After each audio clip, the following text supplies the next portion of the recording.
All right, guys, got a little Carnage video for you. Everybody seems to like Carnage, so here we are with a Carnage video.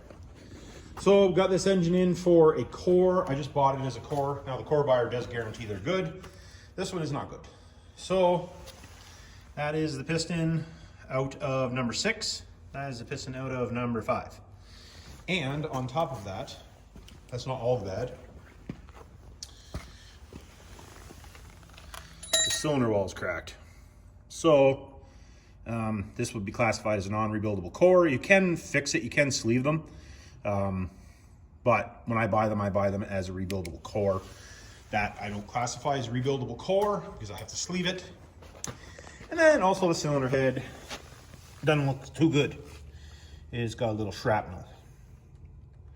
So when before we pulled the head off, we were moving the motor around. We found this in the intake, which is an intake valve.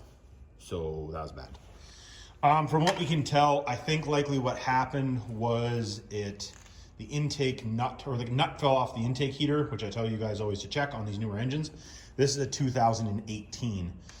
Because if you don't, this can happen. And this happened and wrecked a bunch of stuff. So anyways, not a long one, but just thought I would do a video. Everybody likes Carnage. That's the Carnage video. And like, subscribe, hit me down in the comments. And remember, it's not rocket science.